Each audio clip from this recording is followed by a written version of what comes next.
បាទសូមជម្រាបសួរបងប្អូននៅលើបណ្ដាញសង្គម YouTube ទាំងអស់គ្នាថ្ងៃមើលខ្ញុំបានផុសវីដេអូមួយដែលមានចំនួនអ្នកមើល 1200 នាក់ហើយរូបព្រះនេះស្អាតខ្លាំងមែនទែនហើយរូបព្រះនេះនៅក្នុងវត្តចន្ទ្រៃហើយចង់ដឹងថារូបព្រះនេះស្អាតប៉ុណ្ណាកុំភ្លេចចាំទៅមើលទស្សនាវីដេអូពេញជាមួយខ្ញុំនៅទៅថតទេសភាពនៅមុខព្រះនៅវត្តចន្ទ្រៃឲ្យបានបងប្អូនបានមើលនេះមកដល់នេះទេសភាពពិតជាស្អាតខ្លាំងមែនទែនបងរូបព្រះ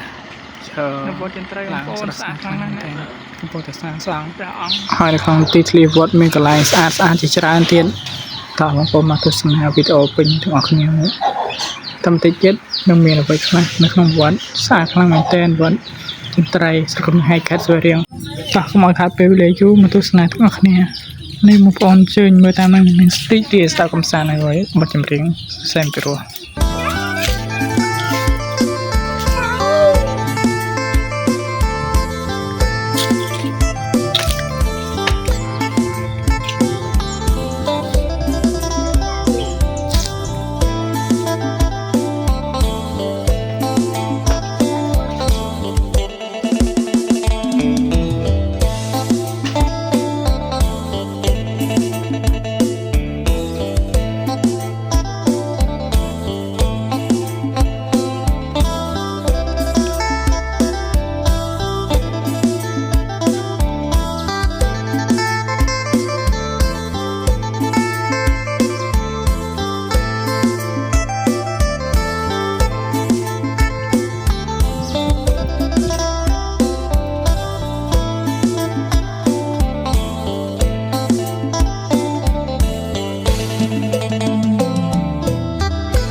នៅវត្តចន្ទ្រៃបងប្អូនស្អាតខ្លាំងណាស់